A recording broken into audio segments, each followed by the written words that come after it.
Assalamualaikum warahmatullahi wabarakatuh. Perkenalkan, nama saya Selinur Alifa dengan NPM 2451141. Pada video kali ini saya akan mempresentasikan hasil analisis saya yang saya susun dalam sebuah artikel, di mana video ini juga sebagai video untuk memenuhi tugas ujian akhir semester dari mata kuliah perancangan perundang-undangan. Hari ini saya akan mempresentasikan hasil analisis yang saya susun dalam sebuah artikel yang berjudul Analisis Pasal 27 UIT nomor 1 tahun 2024 dalam perspektif hukum dan pandangan akademik. Dalam penyusunan artikel ini saya menggunakan metode normatif, di mana saya mengumpulkan data-data sekunder yaitu artikel, jurnal, dan juga undang-undang yang berlaku saat ini. Dalam penyusunan ini, saya mendapatkan hasil analisis di mana pasal 27 nomor 1 tahun 2024 tentang perubahan kedua undang-undang dari Undang-Undang nomor 11 tahun 2008 tentang informasi dan teknologi, di mana hal ini masih menjadi kontroversial dikarenakan yang pertama yaitu pasal 27 UIT nomor 1 tahun 2024. UITE memiliki kata-kata yang masih multatafsir, yaitu dibunyi pasal 27 ayat 1 dan ayat 2. Bunyi 27 ayat 1 yaitu setiap orang dengan sengaja dan tanpa hak menyiarkan, mempertunjukkan, mendistribusikan, dan mentransmisikan dan atau membuat dapat diaksesnya informasi elektronik dan atau dokumen elektronik yang memiliki muatan yang melanggar kesusilaan untuk diketahui umum.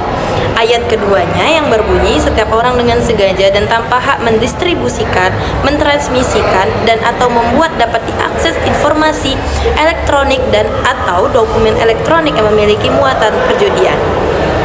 Kenapa pasal 27 tersebut dianggap multitafsir? Yaitu karena adanya kata kesusilaan, di mana kata kesusilaan tersebut itu bisa menjadi arti yang berbeda di kalangan mana saja, sehingga jika terjadinya sebuah pertukaran informasi yang dilakukan tanpa paksaan berdasarkan informasi dalam ruang privat itu ataupun sebuah room chat, itu bisa berpotensi dikriminalisasi. Baik, selanjutnya yaitu pasal 27A, di mana yang berbunyi setiap orang dengan sengaja menyerah kehormatan atau nama baik orang lain dengan cara menuduhkan suatu hal dengan maksud supaya hal tersebut bisa diketahui umum dalam bentuk informasi elektronik dan atau dokumen elektronik yang dilakukan melalui sistem elektronik. Karena sifatnya yang tadi, suatu hal itu bisa mencakup banyak hal dan tidak jelas batasannya, itu dapat diartikan apa saja dengan dianggapnya tidak menyenangkan oleh orang lain, meskipun belum tentu itu melanggar hukum atau merendahkan kehormatan orang lain tersebut. Putusan MK sendiri yang ada dalam kutipan itu intinya mengatakan frasa satu hal itu bertentangan dengan Undang-Undang Dasar 1945 jika dibiarkan tanpa penafsiran yang jelas. Jadi agar sesuai dengan konstitusi, frasa suatu hal hanya boleh dimaknai sebagai suatu perbuatan yang merendahkan kehormatan atau nama baik seseorang. Artinya, setelah putusan MK, suatu hal itu tidak lagi dipakai untuk menjerat hal-hal yang sifatnya subjektif atau sepele, melainkan hanya untuk kasus yang benar-benar termasuk dalam pencemaran nama baik atau merendahkan kehormatan seseorang. Selanjutnya itu adanya pasal 27B yang di ayat satunya itu berbunyi setiap orang dengan sengaja dan tanpa hak mendistribusikan dan atau mentransmisikan informasi elektronik dan atau dokumen elektronik dengan maksud untuk menguntungkan diri sendiri dan orang lain secara melawan hukum, memaksa orang dengan ancaman kekerasan untuk yang poin A itu memberikan suatu barang yang sebagai atau seluruhnya milik orang tersebut atau milik orang lain, atau ayat 1B memberikan utang, membuat pengakuan utang atau menghapuskan utang.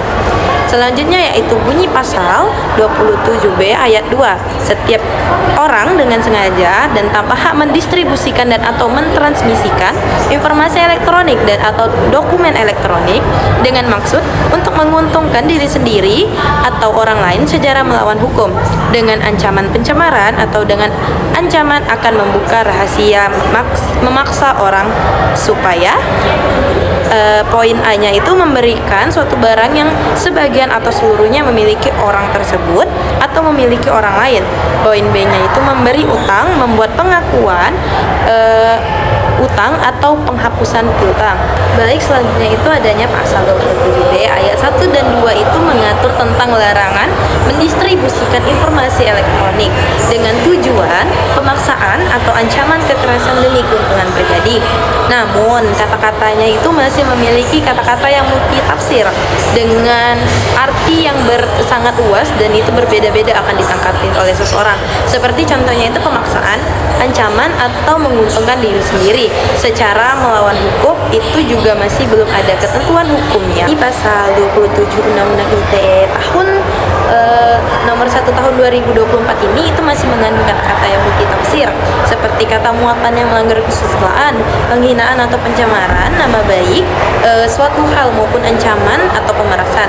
Ketidakjelasan ini dapat membuka ruang interpretasi yang sangat luas bagi aparat penegak hukum sehingga beresiko tinggi itu digunakan secara semena-mena.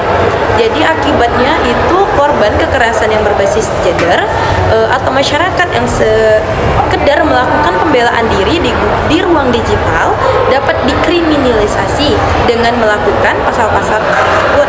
Hal ini menimbulkan efek menakutkan yang membuat banyak korban lebih memilih diam. Padahal tujuan awal UU ITE ini untuk melindungi masyarakat di ruang digital.